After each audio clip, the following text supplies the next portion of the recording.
반갑습니다.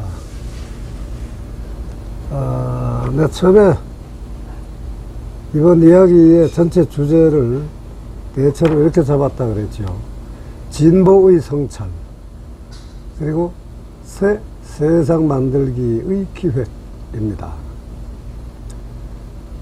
일단 전반적 얼개에 관해서 그래도 대충 이야기를 하고 보다 구체적인 이야기로 들어가는 게 낫지 않을까 합니다. 지난번에 마지막에 대충 이런 이야기를 했던 걸로 기억을 하는데요. 약간 보통 사람들이 만들어가는 정의로운 새 사회를 향하여 뭐 이렇게 말할 수가 있는 것인데, 그 구체적인 이야기로 들어가겠다, 지난번에 그런 이야기를 했었죠. 근데 그 구체적인 이야기로 하면 뭐 워낙 주제들이 많게 자를 수가 있기 때문에 일단 그 전체의 취지, 뭐 지향, 이런 걸 좀 먼저 그래도 이야기를 하고, 그리고 나서 보다 작은 갈래 이야기로 들어가야 하지 않을까 합니다. 이제 지난번에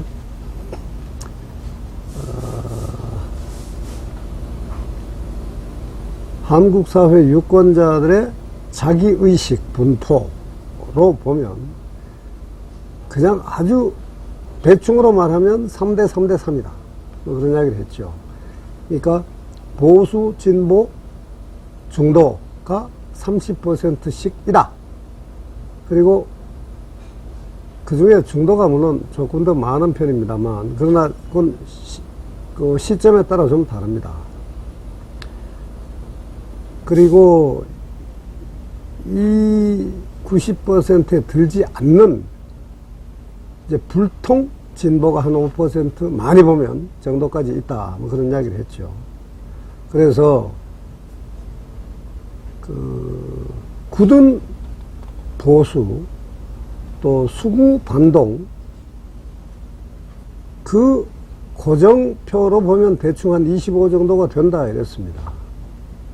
이제 그렇게 보면 대체로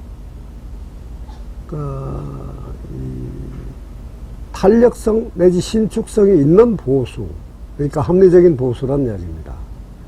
그리고 소통이 가능한 진보, 그리고 정치적 무관심자를 포함한 중도, 이걸 합치면 70%가 넘습니다. 이 유권자들의 지향을 묶어서 합쳐서 범진보라고 하는 공통성을 갖도록 해야 한다. 그것이 정의로운 새 세상 만들기의 기획의 중요한 실천 프로그램이고, 정확히 말하면 그 새 프로그램의 기본 전제입니다. 그런데 지난번에 이런 이야기를 했죠. 민주주의는 불가피하게 간접 민주주의이다. 즉 보통 말로 흔히 하는 이야기로는 의회 민주주의이다라는 것이죠. 직접 민주주의는 원천적으로는 필요하고 가장 바람직한 것인데, 인구 5천만이 참여하는 직접 민주주의는 현실적으로 불가능하다.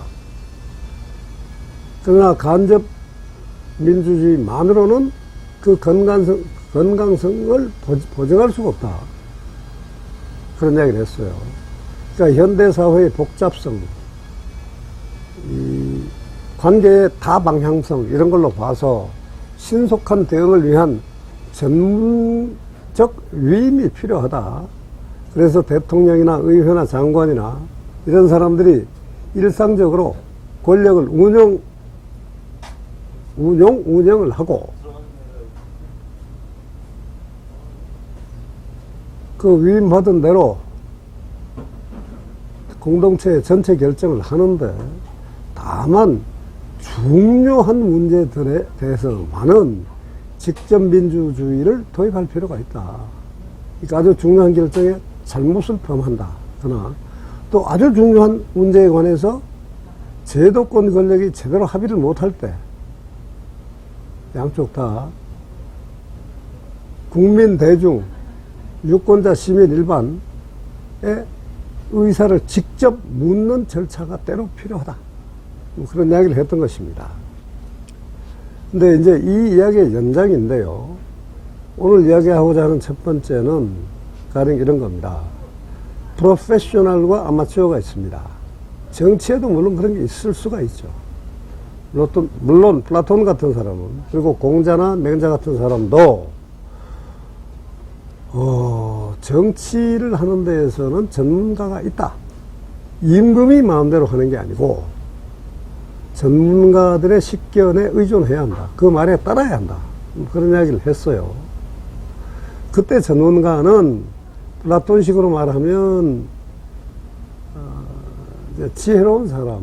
플라톤은 극적으로는 The Philosopher King, 지혜로운 임금, 철학자 임금, 이 다스리는 나라가 바람직하다. 뭐 그런 이야기를 했었죠. 공자나 맹자는 선비사, 지혜와 덕성을 갖춘 사람이 인민 일반을 풍요롭게 하고 임금과 대부들, 그러니까 베스라치들을 올바른 방향으로 이끌고 또 인민에게 가장 기본적인 지식과 도덕성을 키우고 하는 이 포괄적인 임무를 맡는 것인데, 이 사계급이 정치의 전문가다, 이런 이야기를 했었어요. 근데 그건 고대의 이야기이고 지금은 그 이야기가 달라져야 합니다. 근대 이후 정치의 최고 결정자는, 주권자는 국민이고 시민 일반입니다. 시민 일반을 넘어서는 어떠한 권력도 우위를 점할 수가 없는 것입니다. 대통령이나 국회의원이나 국회의원 전체가 합치더라도 대통령, 국회의원, 장관, 법관 모든 사람들이 다 합쳐도 시민 일반보다 우위에 있을 수는 없는 것, 그것이 근대 이후 사회 민주주의의 가장 기본적인 원리인 겁니다. 이걸 이제 civil sovereignty라고 보통 양말로 할 수가 있죠. 그러니까 시민의 최우선권 또는 소인들, 전문가가 아닌 일반 시민들이 주권자이다 하는 것을 의미하는 것입니다. 가령 국군 통수권도 전문가 군인이 가져서는 안 되는 것이고, 사법권의 최고 권위도 대법원장이 갖는 게 아닙니다. 심지어 교사, 사회의 최고 결정권도 교사가 가지는 게 아니어야 합니다. 그것이 시빌 또는 시빌리언 서버린티의 진정한 의미입니다. 그러니까 어떤 분야에도 전문가적인 식견과 경력이 없는 시민 일반의 대다수가 합의하는 것, 그것이 공동체의 진정한 의사이다. 그런 일반 의사에 터잡지 아니하고는 어떤 권위자, 어떤 전문가, 어떤 전공자도 최고 결정권을 가질 수가 없는 것입니다. 지금 이 이야기를 왜 하느냐? 이번 내 이야기의 중심 주제는 아주 작게 말하면 2017년 12월 19일에 대통령 선거에서 얼마나 올바른 대통령을 만들어내느냐 하는 것이다 라고 그랬습니다.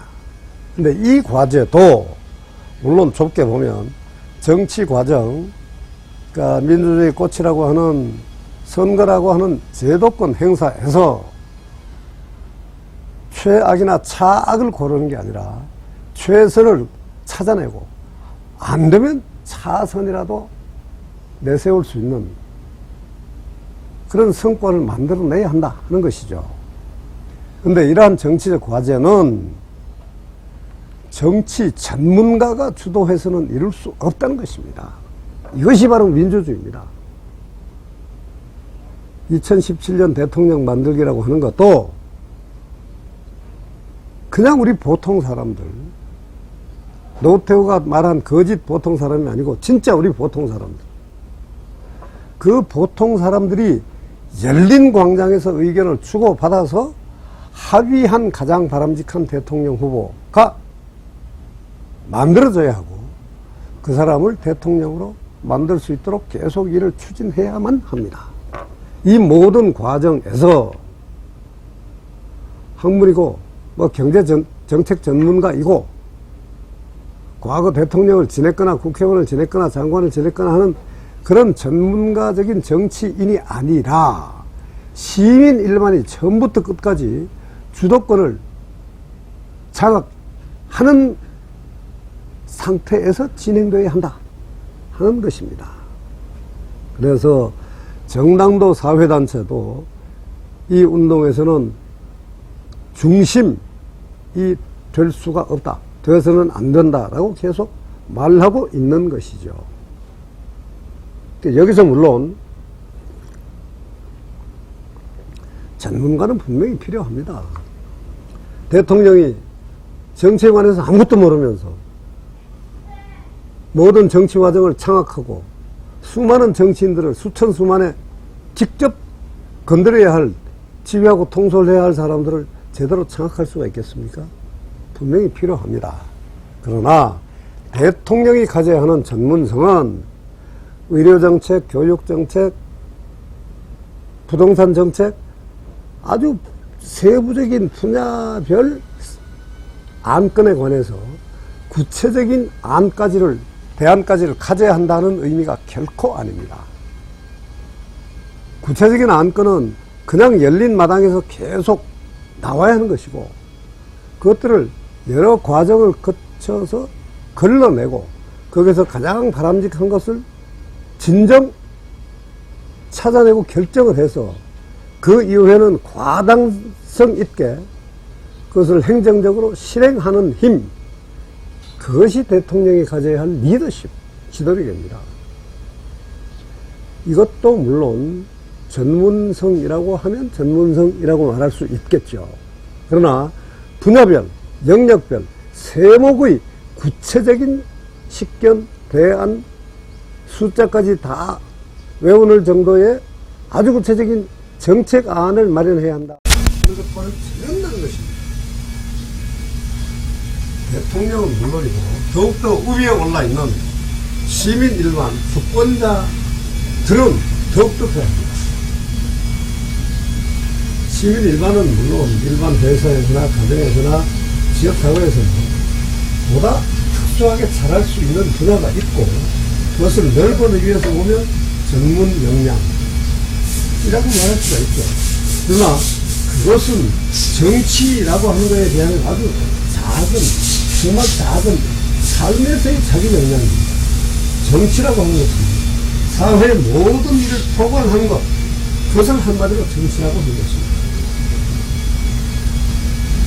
그러니까 공동체를 구성하는 사람들이 어떻게 살아가야 할 것인가 를 결정하는 것, 그것이 정치이고, 그것을 어떤 방식으로 시행할 것이냐 하는 걸 결정하는 것, 그것이 정치이고, 그것을 구체적으로 시행해 나가는 것, 자그대에서는 물론 행정이지요. 그것이 정치입니다. 그러나 이 정치는 교육, 의료, 보건, 부동산, 음식문화, 어떤 것이든지 간에 그 어디도 직접 연관이 되지 않고 그 어떤 분야도 포괄하지 않는 것이 없는 것, 그것이 정치입니다. 그 정치의 최고 결정권자는, 시민 일반은 그 정치의 전문가가 아닙니다. 아니어야 합니다. 대통령이라고 하는 직무를 수행하는 데에서만이 아니고 대통령을 만든다고 하는 시민적인 역사적인 임무, 과업, 이것을 실행해 내는 데에서도 마찬가지입니다. 전문가가 주도해서는 안 되는 것입니다. 그래서 19대 대통령을 만드는 우리의 과업은 모든 어떤 영역에서든지 전문적 식견을 가진 사람들이 중심에 서는 것을 철저히 배격해야만 합니다. 정치에서는 일단 소인, 아마추어인 시민일반, 이 처음부터 끝까지 주도권을 잡아나가야 합니다. 여기서 중심이라는 건 사실은 현실적으로는 말하기 어렵지만, 그러나 원리적으로는 분명합니다. 이 다수의 시민이 중심에 서야만 합니다. 그러면 이 사실상으로는 중심, 즉 개인으로서의 중심, 또는 집단 10명, 100명, 1000명으로서의 중심이라는 게 사실 없는 것, 그것이 시민사회 아닙니까? 그럼 이런 사람들이 어떻게 단 한 사람으로 압축되어야만 하는 대통령 후보를 가장 바람직한 사람으로 골라낼 수 있느냐? 현실적으로 물론 매우 어렵죠. 그러나 방법이 있다 이겁니다. 그래서 먼저 시간에 여기까지를 이야기했습니다. 직접민주주의의 방식으로는 그걸 진행할 수가 없다. 3,500만, 4천만의 유권자가 하나하나씩 모아서, 의견을 모아서 그 중에 가령 2천만 이상이 참여하는 후보 하나, 그 골라내려면 아마 50년이 걸릴 겁니다. 그렇게 물론 할 수가 없죠. 그걸 보다 압축해서, 단축해서, 꼭 바람직한 사람 하나를 잡아내는 것, 그것이 가능하다는 거죠. 그것은 역시 간접 민주주의일 수밖에 물론 없습니다. 그러나 원천적으로 이 과정은 직접 민주주의여야만 합니다. 즉 정치 전문가가 개입하지 아니하고 정치적 아마추어인 시민들이 의견을 하나하나 모아버립니다. 어떻게 모으느냐? 여기서는 간단하죠. 일단은 사이버 공간, 버추얼 공간 일 수밖에 없습니다. 지금 컴퓨터와 인터넷이 인구보다 훨씬 많은 시대에 우리가 살고 있는데 누구나가 하루에 10번, 20번, 100번씩이라도 인터넷에서 접속할 수가 있습니다. 그 인터넷 사이트를 활용해서 각자가 바람직한 대통령 후보가 이 사람이다 라고 하는 것을 늘 적어내는 겁니다. 제시하는 겁니다. 그러나 현실적으로 모아내기 위해서 결국 사이트가 공유되어야 하겠죠. 물론 처음엔 100개, 20개의 여러 사이트가 똑같은 일을 해도 좋겠죠. 그러나 바람직하게는 하나의 사이트에 그 많은 의견들이 다 모여야만 합니다.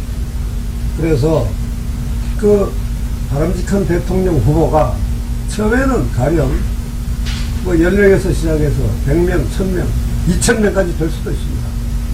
꼭 박원순, 안철수, 안희정 이런 사람만이 진정한 대통령 후보인 것은 아니니까 우리 동네 반장, 통장 이름도 다 거기 적힐 수가 있죠. 그렇게 해서 1000명, 2000명까지 바람직한 대통령 후보가 이름이 나올 수가 있습니다.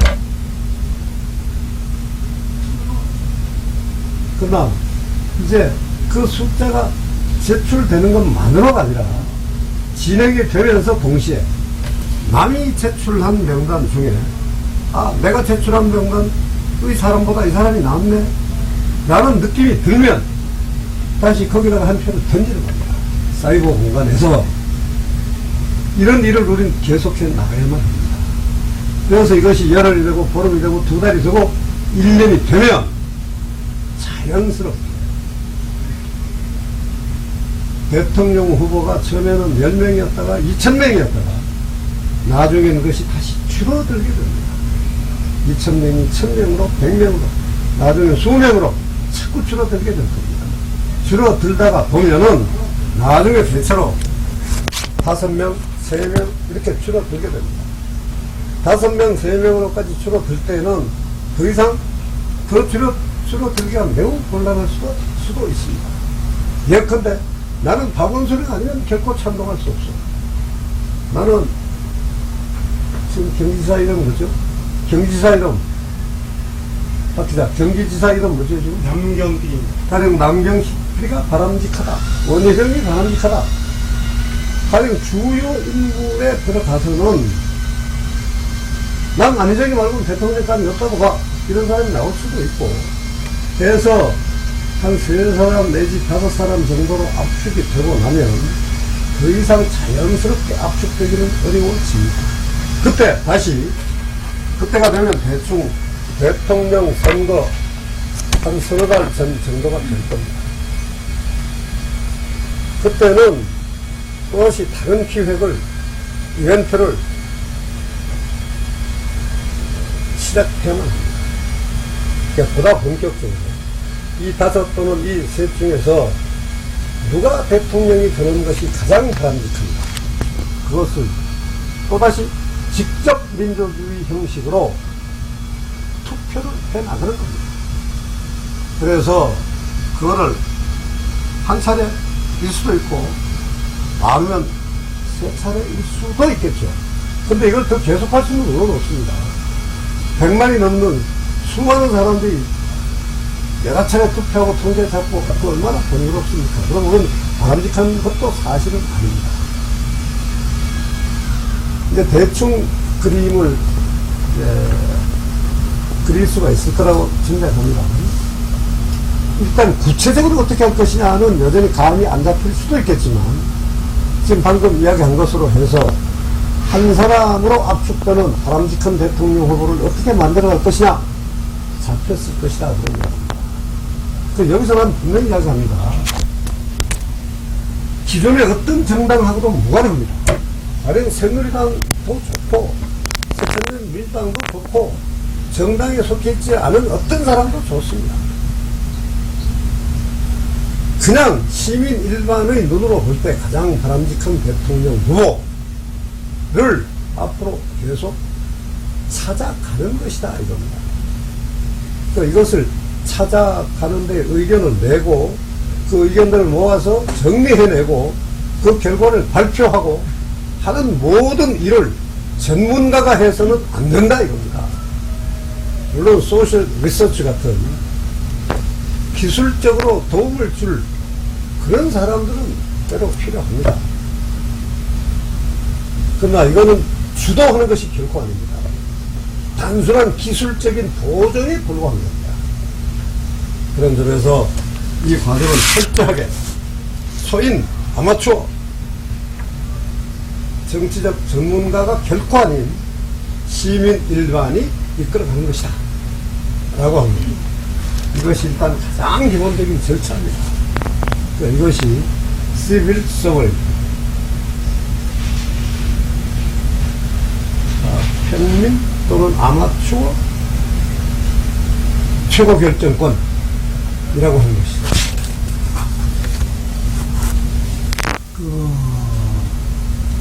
이것이 이제 모여들기 위한 최소한의 한 마당, 그것이 사이버 스페이스인 겁니다. 그 일정한 브라우저를 가지고, 그러니까 한 사이트를 만들어내서 이 기본 취지를 천명 공개하고 이 취지에 걸맞게 일단은 2017년 12월 대통령 후보로서 누가 가장 바람직한가 라고 하는 공통의 질문 하나에 수많은 사람이 답을 해 나가는 것입니다. 그 사이트를 누가 만들 것이냐, 이름을 뭘로 할 것이냐, 그것도 물론 구체적으로는 문제이죠. 여러분 중에 누가 만들어도 좋습니다. 다만 이 이야기를 대체로 2009년부터 나름대로 역설해온 유초하가 이름도 짓고 그 사이트를 개설하고 하는 것이 어떨까 하고 일단은 제안해 봅니다. 뭐 그것이 아니어도 물론 좋습니다. 보다 바람직하게 멋진 이름으로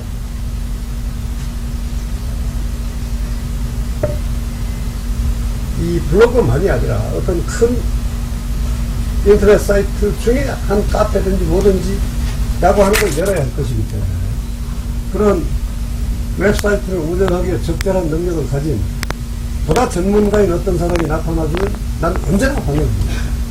다만 분명합니다. 정치적 전문가가 아니어야만 합니다. 정당에 물론 소속해서는 안 됩니다.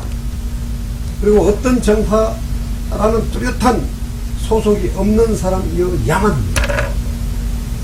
적어도 그런 소속을 철저하게 벗어 던질 수 있는 자유로운 정치 영혼을 가진 사람이 나선다면 누구든지 좋다. 물론 결과적으로는 딱 한 사람만이어야만 합니다. 우리가 공유해야 하는 인터넷 사이트는 딱 하나여야 하기 때문입니다. 그래서 그것이 무슨 새 세상 만들기도 좋고 뭐 평화민주 세상도 좋고 하여튼 뭐든지 좋습니다. 그 이름도 여러분이 마로니에 방송에 들어와서 그 이름도 제안을 해 주시고, 그리고 그런 사이트 운영하게 적임자다 하는 사람을 추천도 해 주시고, 그렇게 해 주면은 물론 나는 내 머릿속에 또 그런 사람들 여러 프로젝트를 가지고 있습니다만 보고 거기에서 가장 여러 사람들이 동의할 만한 사람, 어떤 사람들에게도 거부를 당하지 않을 분명한 성향을 가진 사람, 이런 사람으로 하여금 그 사이트를 만들게 하고 그것을 운영하게 하는 그런 임무를 맡겨야 할 것입니다. 이것이 이제 가장 기본적인 방법입니다. 지금 이걸로 해서 일단 전체 그림이 워낙 막연하다고 느꼈을 것 같으니까 듣는 사람들이. 그래서 어떤 걸로 해서 대통령 만들기를 진행할 것이냐 하는 이야기를 그냥 줄기 많은 이야기를 한 겁니다. 아주 구체적인 그림은 앞으로 계속 더 논의해야 할 것이고 논란의 여지도 물론 있겠죠. 그러나 이런 쓸데없는 논란이 길어지면 안 됩니다. 일단 누군가가 하나 만들어 내면 그거에 그냥 따라가고 우리가 모두 그걸 받아들이면 됩니다. 하여튼 그 정도가 대충 얼개입니다. 이제 약간 이야기 연장하되 조금 달리 주제를 바꿔보세요.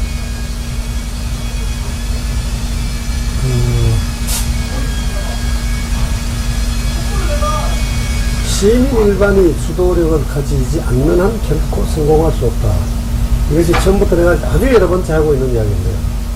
전문가가 들어서서는 안 된다. 정당 또는 정당인이 끼어들어서는 안 된다. 이런 것입니다. 정당으로부터는 자유롭다.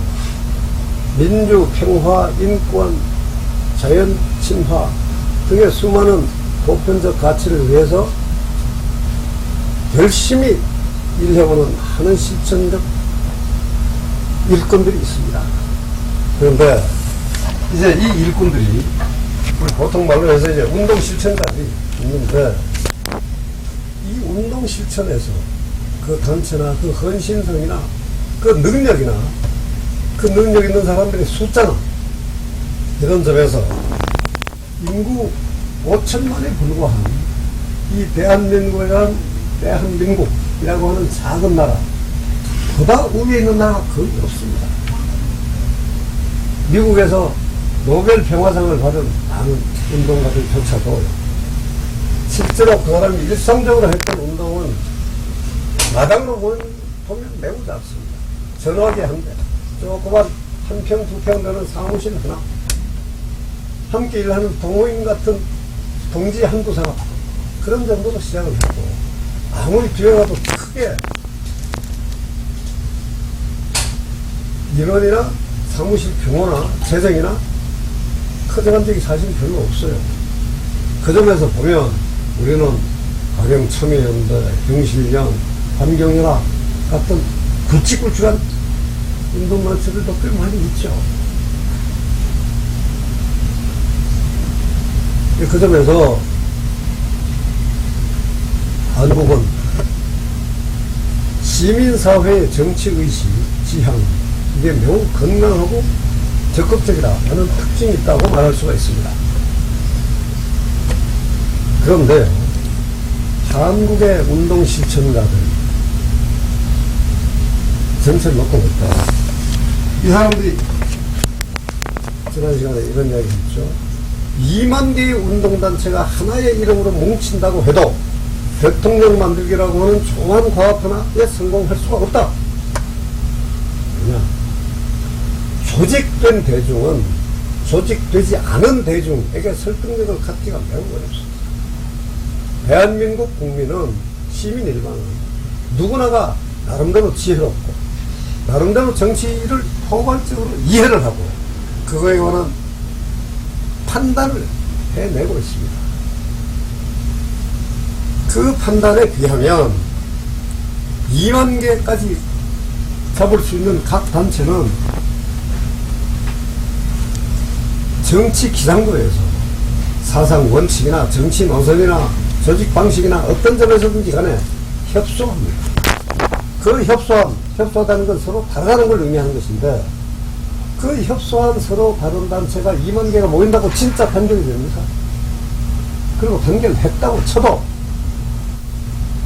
그것이 가령 이념, 노선, 조직이 진정 단일하게 됩니까?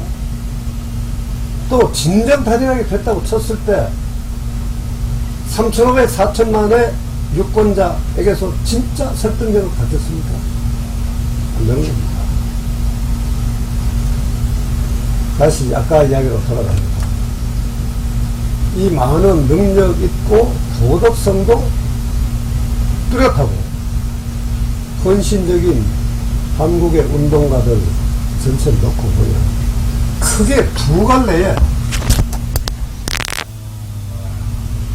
병폐가 있습니다. 병폐라고 하는 말이 약간 부적절한 면도 있지만, 그러나 우리가 이렇게 할 과업이 중요하고 신성하다라고 볼 때에는 분명히 병폐라고 말해야만 합니다. 두 갈래 서로 다른 반대 방향의 병폐가 있습니다. 보다 다수의 인사들이 가진 병폐는 뭐냐? 보다 다수인 운동단체가, 거의 모든 운동단체가 가지고 있는 공통의 병폐가 무엇이냐? 여러 가지가 있지. 딱 한 가지만을 이야기하고자 하는 겁니다. 지나치게 부정적입니다. 네거티브하다, 이런 이야기입니다. 또는 양말로 달리 말하면 패시미스틱하다, 비관적이다, 우울하다, 무기력하다, 자신 없다, 더 압축하다, 이런 겁니다. 그냥 저항적이다, 운동은 저항이다 라고 생각하는 것, 또 분명히 병폐입니다. 운동은 저항이 아닙니다. 운동은 뭐냐? 저항이다. 이건 네거티브한 겁니다. 이래서는 안 되지 라고 하는 걸 끊임없이 펼쳐나가는 것, 그것이 저항이죠. 물론 이명박, 박근혜 역대 정권이 아주 나쁜 일을 많이 해왔으니까 그 적폐들을 해소하는 새로운 권력을 만들어야 한다. 그 점에서 우리는 끊임없이 저항을 해야 한다. 맞습니다. 그러나 저항만으로 새로운 게 나타납니까? 저항이란 어디까지나 나쁜 것을 줄여나가는 정도, 그래서 그치는 거죠. 운동은 거기에서 끝나서는 안 됩니다. 운동은 새로운 세상을 만들어 가야만 합니다. 새로운 권력을 창출해야만 합니다. 시민 일반이 더 이상 노력하지 않더라도, 길거리에 나와서 데모를 하지 않더라도 대통령이, 장관이, 국회의원들이, 시의회 의원들이 다 온당한 방향으로 일을 해서 우리 사회가 시간별로 날이 갈수록, 달이 갈수록, 해가 갈수록 보다 밝은 사회로, 보다 풍요한 사회로, 보다 화합된 나라로 나아가도록 하는 데 있는 겁니다. 그러기 위해서 운동이 있는 것입니다. 운동은 저항을 하기 위해서가 아닙니다. 더 이상 저항이 필요 없도록 정상적으로 이 사회가 굴러갈 수 있도록 하는 기틀을 잡는 것, 그것이 최후의 목표, 궁극의 목표입니다. 그래서 진정한 정당은 반대를 일삼는 정당이 아니고 정권을 잡는 것을 목표로 삼아야 하는 것이고, 대통령을 배출하고 다수 국회의원을 배출하고 해서 그 힘을 모아서 시민들을 위해서 봉사하는 국가, 그리고 국가기구를 운영하도록 하는 것이죠. 그것이 시민운동의 목표인 겁니다. 다시 말합니다. 우리 운동의 목표는 긍정에 있지, 건설에 있지, 새로운 사회를 끊임없이 만들어 나가는 데 있는 것이지, 현재 있는 병폐를 줄여나가는데 머무는 것이 결코 아닙니다. 그런데 많은 운동가들이 가장 대표적인 사람으로 물론 뭐 꼽을 수도 있습니다만 실력 아니니까 그냥 예를 들기로 하죠. 박매군 같은 또 박석훈 같은 사람이 있습니다. 고통받는 사람들이 있는 어떤 곳에든지 이 두 사람은 나타납니다. 헌신적으로 잠을 자지 않고 밥을 먹지 아니하고 휴식 없이 끼니를 굶으면서까지도 자신의 고통을 감수하면서 다른 사람들의 고통을 줄여나가는 길에 열심히 나갑니다. 그러나 운동은 그걸로 먹을 수 있는 게 아니다 이겁니다. 운동은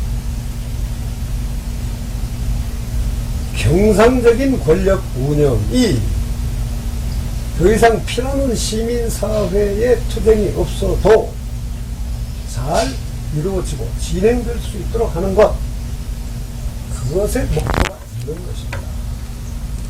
그래서 피 흘려도 좋다, 감옥에 가도 좋다, 나는 굶어도 좋다, 끊임없이 검찰과 싸우고 경찰과 싸우고 체벌과 싸우고 하는 그 험난한 투쟁만의 길로 삶을 채우는 것, 그것이 나의 신성한 임무다, 의무다 라고 해서는 안 된다는 것입니다. 운동은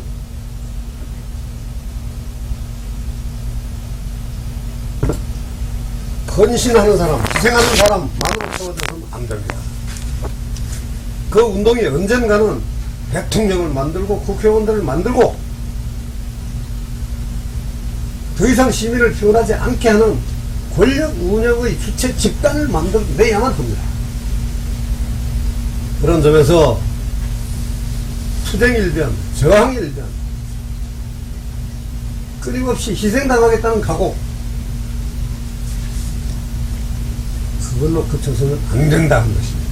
그런데 바로 우리 운동권 다수는 이러한 병폐를 공통적으로 가지고 있다 이겁니다.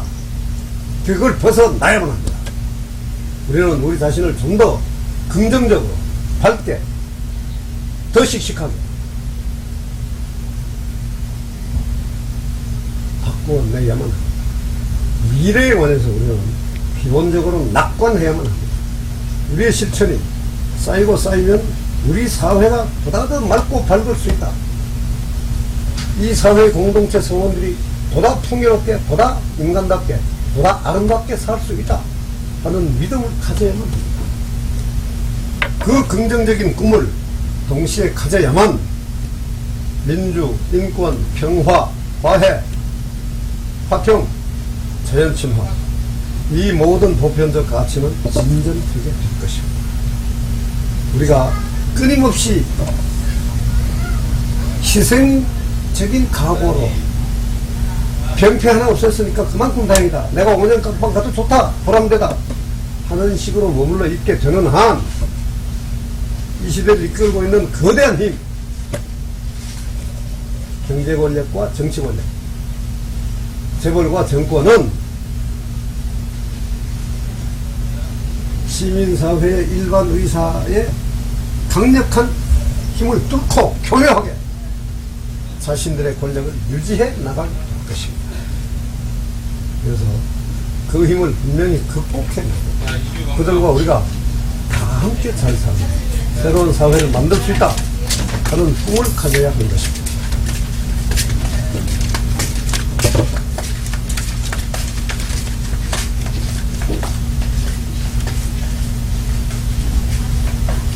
그리고 이제 또 하나 다른 방향의 병폐가 있습니다.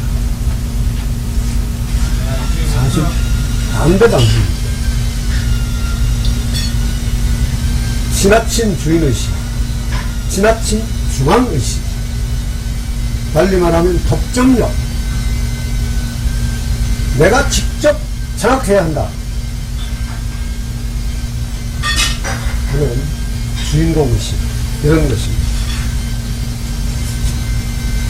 아주 많은, 그러니까 대체로 80% 이상의 운동권 세력이 아까 말한 부정적인 색깔의 병폐를 의식 속에서 가지고 있다라고 할 때 지금 말하는 병폐는 사실 매우 소수만이 가지고 있는 겁니다. 아마 뭐 숫자를 특정하기가 물론 어렵죠. 그는 대체로 5% 정도나 될 겁니다. 물론 이 사람들도 기본적으로 건강하고 성실하고 헌신적인 정말 아름다운 사람, 부지런한 일꾼들입니다. 그러나 이제 내가 생각하는 것, 내가 느낀 것, 내가 주장하는 것, 또는 내가 속해 있는, 또는 내가 주도하고 있는 우리가, 단체가, 조직이, 요 그룹이 중심에 서야 한다. 다른 모든 사람들은 우리를 따라와줘야 한다. 라고 하는 그 아집과 턱선이 있습니다. 이제 운동권에 크게 두 가지 병폐가 있다라고 했는데요. 그 하나가 지나치게 소극적이다, 부정적이다, 물러난다, 저항 중심이다, 건설에까지 적극적으로 나아가지 아니하고 부정, 부패, 비리를 막는 헌신적인 투쟁에 종사하는 것으로 자신의 임무를 삼는 그런 사람들이 압도적으로 많다, 그런 이야기를 했죠. 근데 이 헌신적인 운동을 하는 사람들 가운데 아주 소수는 정반대의 병폐를 가지고 있어요. 저는 자기 중심주의라고 할 수도 있고, 독선, 주도욕, 중심에 서기를 지향하는 것입니다. 내가 아니면 안 된다. 내가 주도하는 단체, 조직이 중요하다. 내가 속해 있는 조직과 그 조직들, 이 전체 운동의 중심에 서야 한다. 모든 다른 개인들이나 단체들은, 시민들은 그 우리의 뜻에 따라 주어야 한다. 라고 하는 자기 중심주의입니다. 자신감이 있다는 건 물론 좋은 것입니다. 그러나 정치란 공동체의 주요 아젠다, 주요 의안들의 대안을 합의해서 마련해 나가는 일이고, 거기에서는 어떤 누구도 상대적일 수밖에 사실은 없지 않습니까? 완벽한 정치적 의견을 가진 사람은 있을 수가 없습니다. 더구나 운동에서는 적어도 실질적 과정에서는 서로 경쟁하는, 똑같이 선의를 가지고 우리 사회를 보다 올바른 방향으로 이끌고 가겠다는 많은 다른 단체들과 함께 있는 것입니다. 그 함께 있는 다른 사람들과 조화하지 못하면 그 독선으로는 아무리 아름다운 그림을 가지고 있더라도 성공하기가 매우 어렵습니다.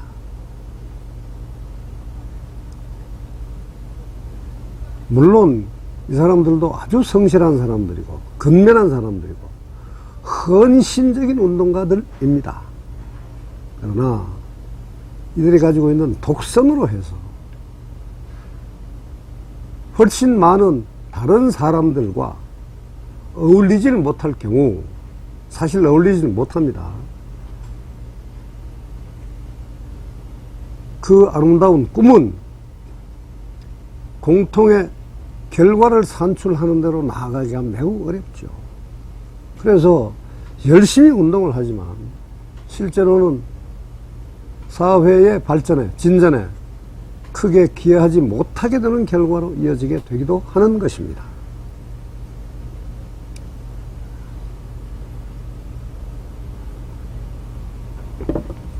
이게요, 이제 막연하게 이야기를 해서 그런데 좀 더 어려운 방식으로가 될지 모릅니다만 이야기를 약간 구체화시켜서 이야기할 수도 있습니다. 지금 말한 두 가지 병폐 중에서 가령 첫 번째 병폐는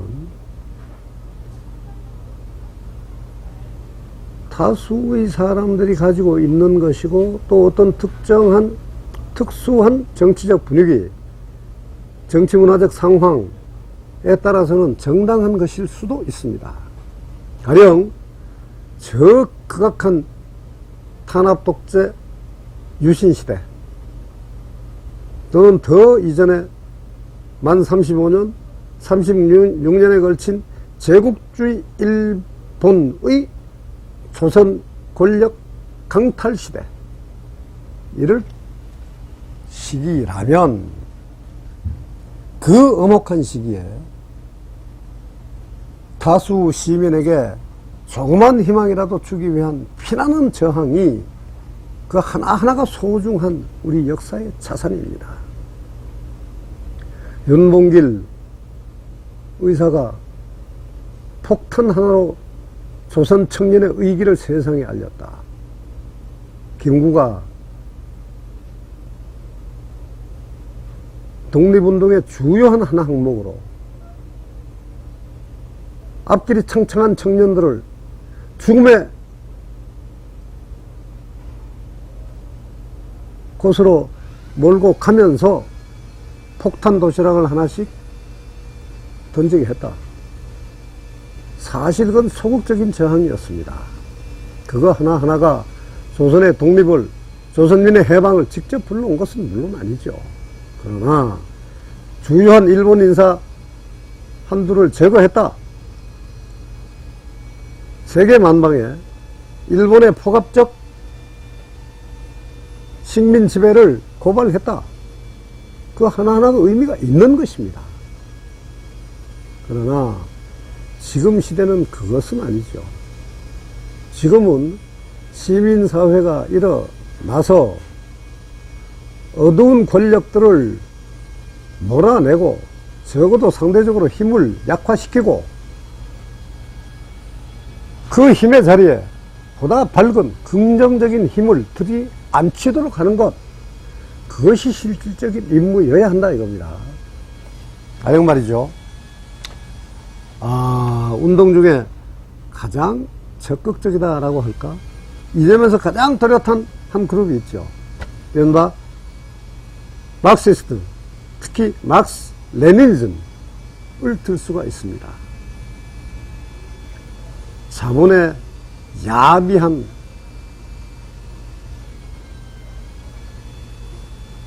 만행적 지배, 그 망을 뚫기 위해서는 경제 체제를 바꾸어야만 한다.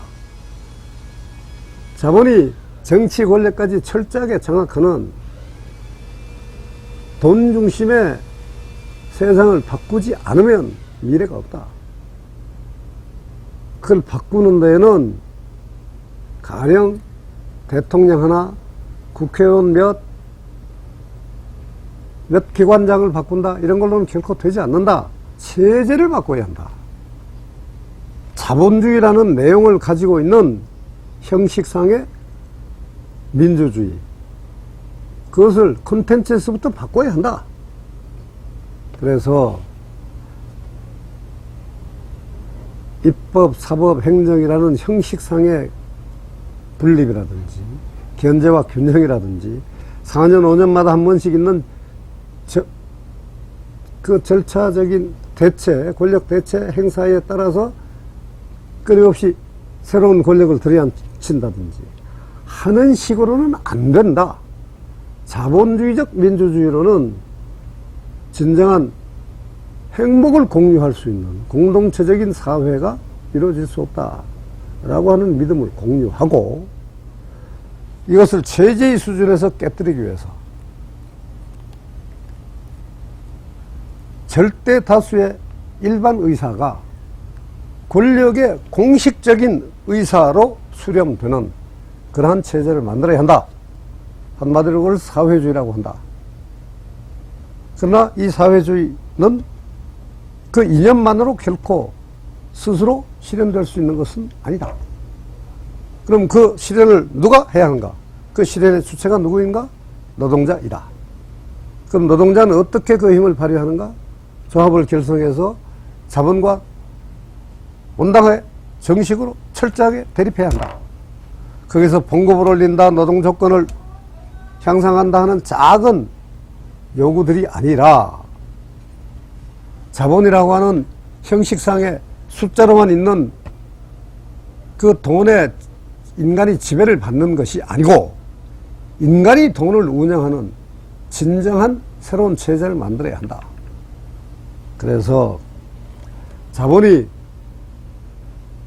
경제기구들, 가령 회사 같은 것, 어떤 공사를 직접 지배하는 것이 아니고 노동자의 대표가 그 결정권을, 그 결정을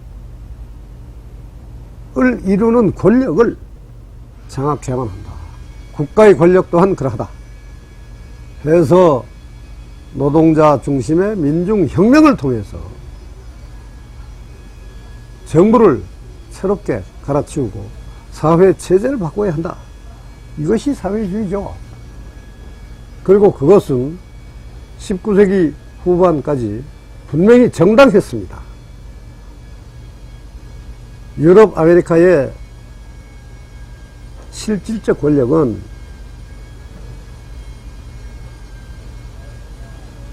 자본이 가지고 있었습니다. 그 자본은 노동자를 인간으로 대접하지 아니하고 노동자의 노동, 그 노력을 가치를 산출하는 진정한 원천으로 인정하기를 거부하고 노동을 단지 돈으로 사는 조그마한 부속품에 지나지 않는 것으로 치부하고 그 인격을 가진 인간들을 생산에 기여하는 톱니바퀴 정도의 작은 도구로 취급하는 그런 야수적인 지배를 해왔습니다. 그것은 어떤 피스밀한 단계적인 조그마한 것의 조건 변화를 통해서 바꿀 수 있는 게 아니었습니다. 진정 바꾸기 위해서는 체제가 바뀌어야 했던 것이고 그걸 바꾸는 힘은 부르주아가 지배하는 형식상의 민주 질서 속에서의 단순 다수라고 하는 걸로 결코 얻어낼 수가 없었고 그리고 그 다수성을 사실상 획득할 수가 없었고 그래서 노동자가 대오각성하고 견결히 조직하고 굳건하게 실천해서 사회를 운영하는 주체로 우뚝 서야 한다라고 봤던 것입니다. 그러나 대체로 20세기 후반 이후에 세상의 어떤 나라도 막스 레닌주의의 노동 중심의 혁명을 통한 새로운 사회 건설하기에 합당한 조건을 가진 경우는 없습니다. 형식상 북한이 사회주의라고 하는 걸 뭐 유지하고 있죠. 그러나 북한 사회주의 국가 결코 아닙니다. 대한민국만큼도 민주주의 국가가 아닙니다. 자본주의 단계도 제대로 실현해내지 못한 중세적인 후진 사회입니다. 쿠바는 물론 좀 다릅니다. 발랄한 그 민족성들이 일상생활 속에서 빛나는 부자는 아니지만 그러나 살만한 나라로 진행되고 있죠. 그러나 그 쿠바도 이제 바티칸 가톨릭과도 화해를 하고 미국과도 공존하고 유럽과도 소통하는 그냥 아주 많이 다르지 않은 국가의 하나로 변모하고 있습니다. 물론 북유럽의 여러 나라나 중남미의 꽤 많은 나라들 그리고 중국과 같은 나라 서로 다른 성질을 가지고 있지만 악랄한 돈 지배가 아닌 나라들이 물론 꽤 있습니다. 그러나 그 나라들은 사회주의 국가들이 사실 아닙니다. 그리고 사회주의가 국가에서건 사회체제에서건 사회 구성의 가장 기본적인 원리에서건 아름다운 것이 사실이다 라고 하더라도 21세기 지구상에서 특히 대한민국 사회에서 그것을 실현할 가능성은 10의 마이너스 5승 정도나 될 겁니다. 즉 가능성이 0.00001%다 이런 이야기입니다. 헛꿈에 매달리는 운동가는 진정한 운동가라고 할 수가 없습니다. 막스 레닌주의를 내세우고 대한민국을 새로운 나라로 일으키겠다. 더구나 남북한을 통일한 고려 공화국을 사회주의 국가로 만들겠다. 불가능합니다. 여러 이유를 말할 수 있지만 일단 대한민국 구성원 다수 시민 일반이 찬동하지 아니합니다. 아무리 아름다운 꿈도 사회성원의 다수가 인정하지 않는 것, 그것을 어떻게 주장합니까? 압도적인 다수가 동의하는 것은 그 내용의 선악을 일단 따질 것이 아닙니다. 압도적 다수가 동의하는 것은 결코 악이라고 말할 수가 없습니다. 그것을 거스리는 어떤 꿈도, 어떤 사회 기획도, 개혁도, 정책도 올바른 것이라고 할 수가 없습니다. 그런 꿈을 가령 끊임없이 간직할 요량이라면 그 압도적인 다수 시민의 의식에 먼저 호소를 해야 하는 것이고 그들의 찬동을 먼저 얻어내야만 합니다. 그 찬동의 가장 대표적인 형태가 뭡니까? 투표에서의 득표입니다. 물론 더 원천적으로는 선거만이 중요한 건 아니죠. 일상생활에서 운동을 통해서 다수 시민들의 의식을 찬동을 얻어내면 됩니다. 그걸 하지 아니하고 권력을 먼저 장악하겠다. 불가능한 것이고 바람직하지 않은 것이고 온당하지 않은 겁니다. 그래서 가령 막스 레니니즘이라는 것은 한국 사회를 개혁하는 주요한 프로그램으로서의 자격이 없습니다. 더구나 이른바 이제 정통 혁명 사상인데 그것에 여러 변종들이 있죠. 그 중에 가령 하나가 주체 사상입니다. 레니니즘에서부터 주체 사상까지 막스 엥겔스를 계승하는 많은 사회개혁 프로그램들이 있었죠. 근데 그것들의 공통성은 뭐냐? 우리 대한민국 사회로 볼 때의 공통성은 1차적으로 무엇이냐? 이 땅에서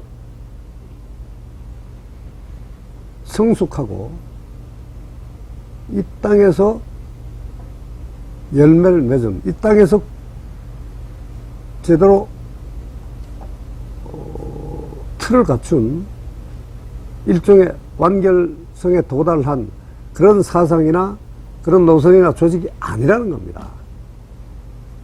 19세기 유럽 사회의 비열한 자본 지배를 모태로 토양으로 해서 막스 엥겔스의 사상이 나왔던 것이고 국제사회주의 운동이 있었던 것이고 그것의 러시아적 변형으로 혁명이 성공할 수 있었고 이랬죠. 그러나 어떤 성공 사례도 현재의 대한민국과는 그 토양, 그 사회의 성격, 그 전통, 그 구성원들의 의식이 다 다릅니다. 한국 사회를 변혁하겠다고 하면서 바깥 사회에서 성공한 사례들을 갖다가 그대로 이식하겠다.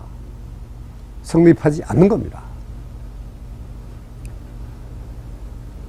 아까 두 가지 병폐 중에 소수의 사람들이 가지고 있는 것, 자기중심주의, 독선이라고 이야기했죠. 그것 중에 구체적인 사례를 들자면 이런 것이다, 그런 겁니다. 그러니까 주체사상 이야기는 뭐 다음에 또 더 해야 하리라고 나는 생각합니다만, 이른바 정통 막시즘 또는 막스 레닌주의에서부터 주체사상까지 그 어떤 사회개혁 정치혁명 프로그램도 한국 사회와 통일 고려공화국을 세우는 지침으로 받아들여질 수 없는 겁니다. 그것을 내세우는 사람들은 똑같습니다. 독선, 독단, 자기중심의 편벽한 병폐를 가지고 있는 겁니다. 그 병폐를 벗어나야만 합니다. 그래서 지나친 패배주의의 다수 헌신적인 태도라고 하는 그 병폐와 소수 지나치게 자신만만한 독단적이고 독선적인 이 자기중심의 병폐, 이 두 가지를 다 벗어날 때에만 우리는 올바른 개혁 프로그램을 성립시킬 수가 있고 그것으로 힘을 모아내고 그에 따라 새로운 사회를 일궈낼 수 있는 것입니다. 그리고 다시 처음에 이야기한 대로 전문가가 아닌 시민 일반이 철저히 주인공이 되고 주도하는 그런 운동을 통해서만 새 사회의 기획은 성공할 수가 있습니다.